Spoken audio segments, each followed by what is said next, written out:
नमस्कार, good morning. आज हम अपनी टीम के साथ आपको एक ऐसी खबर से रूबरू कराने जा रहे हैं जिसको लेकर जनपद जालौर ही नहीं, बुंदेलखंड ही नहीं, उत्तर प्रदेश ही नहीं, देश ही नहीं, समूचे विश्व में इसकी चर्चा हो रही है। और वो है दिनों दिन होती खांसी। बच्चे आमतौर पर तो ये देखा जाता है कि खांसी 1 या 2 दिन में ठीक हो जाती है। छोटी मोटी प्रिकॉशन ली, दवाएं ली, कुछ एंटीबायोटिक ले ली, ठीक हो जाती है।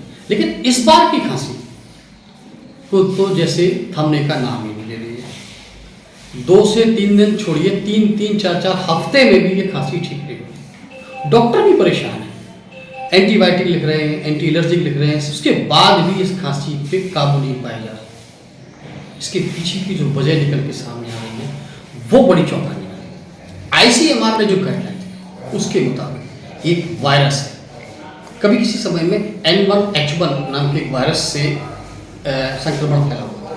लेकिन ये वायरस जो है ये N3H2 नाम की वायरस है और जिसकी वजह से खांसी जो है पूरे विश्व में लगातार गला पकड़ रही है। क्योंकि जो है अक्सर होता क्या है, खांसी होती है, सूखी खांसी होती है, फिर थोड़ा सा बलगम होता है, उसके बाद फिर गले में दिक्कत होने लगती है। इसको लेके आज हम जो है डॉक्टर विकास यादव से आपको रूबरू करें कि हमारे पास जो जानकारी है ICMR की जानकारी वो कितनी सत्य है, उसके बारे में क्या और अपडेट है, कैसे इसके लक्षण होते हैं, क्या इससे बचाव है और क्या क्या तरीके हैं जिससे इन पर काबू पाया जा सकता है। तो चलिए मिलवाते हैं आपको डॉक्टर विकास यादव से। विकास जी नमस्कार।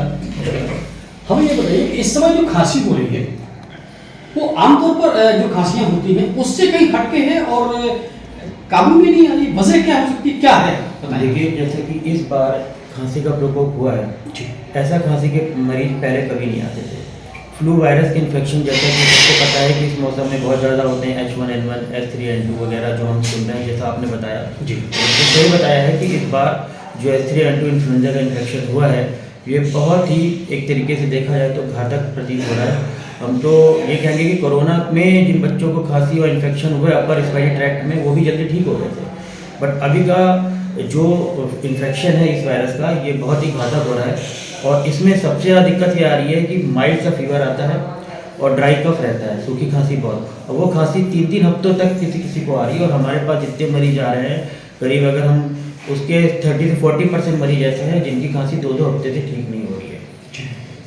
तो ये एक चिंता का विषय है। लेकिन जैसा कि एक वायरल डिजीज़ है, अपनी पूरी साइकिल पूरी करती है और उसके सिम्टम का हम लोग इलाज करते हैं और उनके सिम्टम का इलाज करने के साथ साथ कुछ घरेलू नुस्खे और प्रिकॉशन अगर हम ले रहे हैं तो मरीज रिस्पॉन्ड कर रहे हैं और ठीक हो रहे हैं। जैसे क्या घरेलू नुस्खे हैं? लेकिन सबसे पहली चीज़ की वायरल डिजीज़ है, एंटीबायोटिक का कोई रोल नहीं है।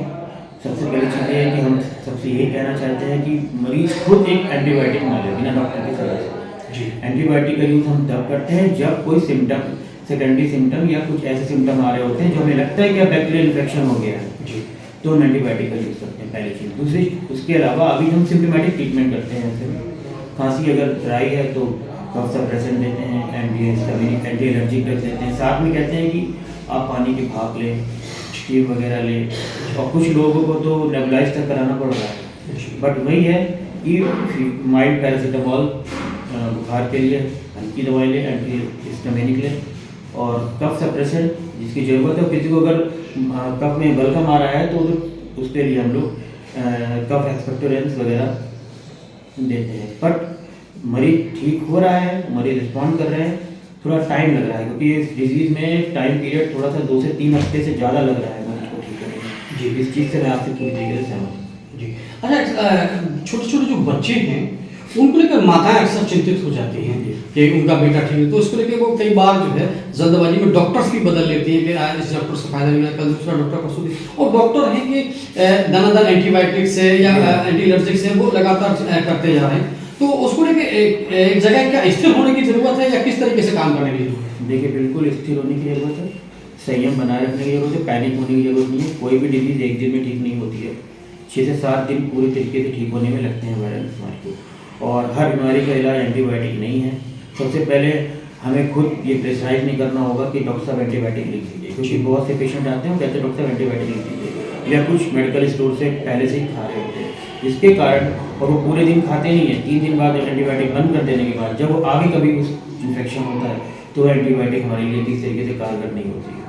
तो सबसे पहली चीज़ ये एक मैसेज है कि एंटीबायोटिक का मिसयूज़ ना करें, जब ज़रूरत है तभी दें और बिना डॉक्टर की सलाह के तो बिल्कुल।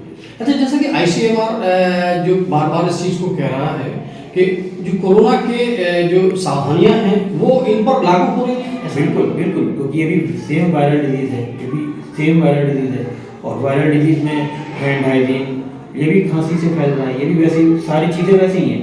मुझे आपको ये बताने की जरूरत नहीं कि कोरोना कैसे फैलता है, क्योंकि आपको सब पता है सेम ये बीमारी उसी तरीके से फैलती है, एयरबॉर्न डिजीज़ है। तो हमें प्रिकॉशन वैसे ही रखनी है और जब मौसम बदलता है तो हमें अपने बच्चों को हैंड वॉश से लेके सारी सफाई की चीज़ें सिखानी है और आदत में डालना है। जब भी ऐसी जगह पर जा रहे हैं तो हमें मास्क का यूज़ आज भी करना है।